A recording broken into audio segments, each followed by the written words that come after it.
Voice of saints Telugu video ప్రేక్షకులందరికీ సర్వోన్నతి నామములో శుభాభివందనములు తెలియజేస్తూ ఉన్నాను.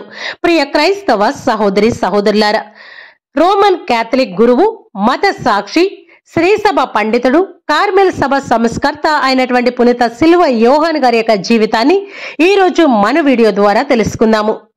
సిలువను ప్రేమించి, సిలువను ధ్యానించి, సిలువ కోసం త్యాగాలు చేసిన విశ్వాసులెందరినో శ్రీసభలో మనం చూశాము.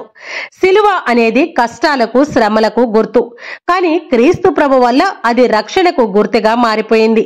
దీన్ని బట్టే అనేక బాధలు అనుభవించినటువంటి యోహాను గారు తనను తాను సిలువను ఇడువక సిలువ యోహానుగా పిలువబడుతూ ఉన్నారు. పునీత యోహాన్ గారి యొక్క తండ్రి పేరు ఫ్రాన్సిస్కో. ఆయన ఉన్నత కుటుంబానికి చెందినటువంటి గొప్ప వ్యక్తి. ఆయన హోదాకు తగ్గట్లుగా ఆయన జీవించకుండా సామాన్య మనుషులతో చాలా ప్రేమగా పుణ్య జీవితం జీవిస్తూ ముక్కుసూటిగా మాట్లాడుతూ ఉండేవారు. అయితే ఫ్రాన్సిస్కో తన కుటుంబ హోదా కంటే చాలా తక్కువ స్థాయిలో ఉన్న స్త్రీని ప్రేమించి పెళ్లి చేసుకున్నారు. అందువల్ల వారికి రావలసినటువంటి ఆస్తిపాస్తులేవి కూడా వారికి ఇవ్వబడలేదు. పేద జీవితం జీవించవలసి వచ్చింది. చేసేదేమీ లేక నేత పనినే వృత్తిగా చేసుకుని తన భార్యతో కలిసి కష్టపడి కుటుంబాన్ని నడిపించుకున్నారు ఫ్రాన్సిస్కో గారు.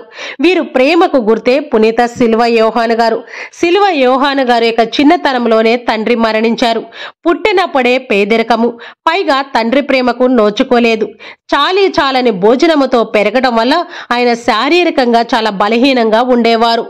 చాలా పేద జీవితం జీవించడం వల్ల సరిగ్గా చదువుకోలేకపోయారు. వారి యొక్క తల్లికి సహాయం చేయడానికి యోహాన్ గారు ఒక ఆసుపత్రిలో సేవకుడుగా చేరారు. ఈ విధంగా బాల్యంలోనే 7 సంవత్సరాలు కష్టపడి పనిచేసి కుటుంబాన్ని నడిపించారు. ఒకవైపు పనిచేస్తూనే మరోవైపు జేసు సభ గురువుల పాఠశాలలో కొద్దిగా చదువుకున్నారు. ఆ సమయంలోనే యోహాన్ గారికి ఒక గురువు కావాలి అనే ఆశ కలిగింది. తన ఆలోచనల ప్రకారం కార్మెలైట్ సభలో సభ్యుడిగా చేరారు. ఆనాటి సభ నియమ నిబంధనలు చాలా కఠినంగా ఉండేవి.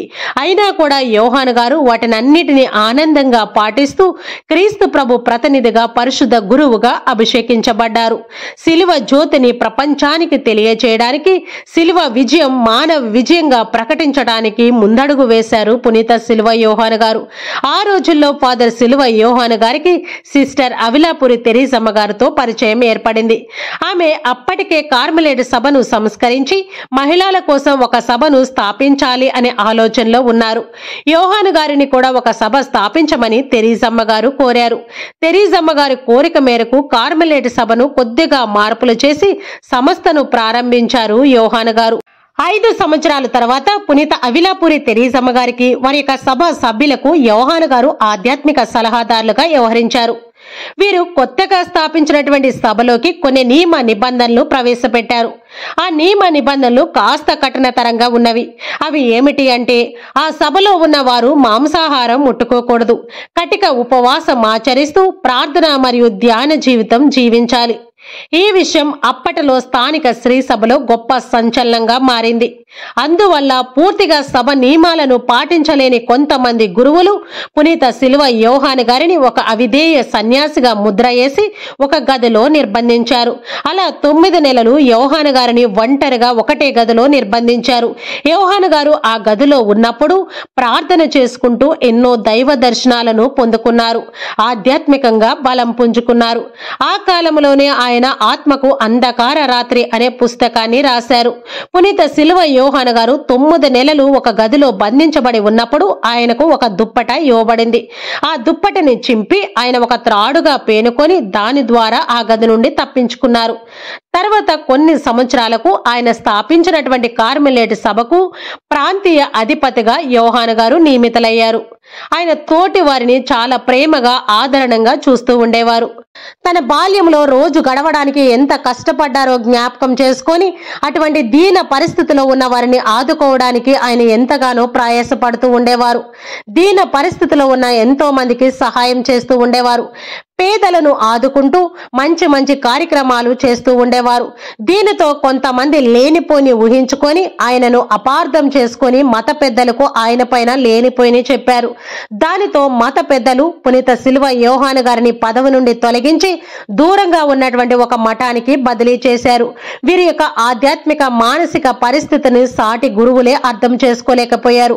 దానితో పునీత సిలువ యోహాను గారు అనేక కష్టాలు బాధలు అనుభవించవలసి వచ్చింది. తర్వాత ఆయన తీవ్ర అనారోగ్యానికి గురై తన 49వ సంవత్సరం 1591లో ఈ లోకాన్ని వదిలి పరలోక భాగ్యాన్ని పొందుకున్నారు. సిలువ యోహాను గారు యోగులకు యోగి, త్యాగులకు త్యాగి. స్పెయిన్ దేశ వేదాంత పండితుడుగా స్పెయిన్ దేశస్థులు ఆయనను గౌరవిస్తూ ఉంటారు. ఆత్మకు అంధకార రాత్రి పుస్తకంతో పాటు ఆధ్యాత్మిక గీతము, ప్రేమ యొక్క సజీవ వెలుగు వంటి పెద్ద పెద్ద పుస్తకాలు ఆయన రాశారు. ఈ లోక సంపదలు మనిషికి ఎన్ని ఉన్నా కూడా బాధలు తప్ప సంతృప్తి ఆనందాన్ని ఆ సంపదలు ఇవ్వలేవు అని వారి యొక్క శిశువులకు ఆయన చెప్తూ ఉండేవారు. వీరి యొక్క ఆత్మీయ జీవితాన్ని అర్థం చేసుకోలేని తోటి గురువులే అనేక ఇబ్బందులకు గురి చేశారు. చివరకు అందరి చేత గొప్ప యోగిగా మానవతావాదిగా ఆయన కీర్తించబడ్డారు. వీరికి 1726లో 13వ బెనడిక్ట్ పోపు గారు పునీత పట్టా ఇచ్చారు. 1926లో వీరిని శ్రీసభ పండితులుగా గుర్తిస్తూ 11వ భక్తినాథ పోపు గారు వీరి యొక్క ఆలోచనలు 15వ శతాబ్దానికి చెందినవైనా ఇప్పటికీ కూడా ఆచరించడానికి వీలుగా ఉన్నవి అని పునీత సిలువ యోహాను గారిని ఎంతగానో పొగిడారు. నిత్య గురువు, క్రీస్తు అనుభవించిన శ్రమలనే ధ్యానిస్తూ, క్రీస్తు ప్రభు మోసిన సిలువనే ప్రేమిస్తూ, కష్టాలు బాధల ద్వారా తనను తాను విశుద్ధపరుచుకుంటూ నిజమైన క్రైస్తవుడుగా, క్రీస్తు ప్రభు శిష్యుడుగా ఆయన విజయాన్ని సాధించారు. ప్రియ క్రైస్తవ సహోదరి సహోదరులారా, కార్మెల్ సభ సంస్కర్తగా పునీత సిలువ యోహాను గారు కార్మెల్ సభను స్థాపించి ఎంతో మంది పునీతులను శ్రీ సభకు పరిచయం చేశారు. ఎన్ని బాధలు ఎన్ని కష్టాలు వచ్చినా కూడా క్రీస్తు ప్రభు యొక్క సిలువను ఆయన ధ్యానిస్తూ, సిలువను ప్రేమిస్తూ సిలువ యోహాను గారుగా పిలువబడ్డారు. కాబట్టి ఈ పునీత సిలువ యోహాను గారి యొక్క జీవితాన్ని మనము కూడా ఆదర్శంగా తీసుకొని మన యొక్క విశ్వాసములో దృఢంగా నిలబడుతూ క్రీస్తు ప్రభు యొక్క సిలువను ప్రేమిస్తూ సిలువ ద్వారా మనము కూడా క్రీస్తు ప్రభు సాక్షులుగా నిలబడాలి అని కోరుకుంటూ ఈ వీడియోను ఇంతటితో ముగిస్తున్నాను. మరొక మంచి వీడియోతో మీ ముందుకు వస్తాను. అప్పటి వరకు దేవుని యొక్క కృప కాపుదల మనందరికీ తోడయ్యుండి దేవుని యొక్క ప్రేమలో సేవలో మనల్ని నడిపించునుగాక. ఆమేన్. God bless you all.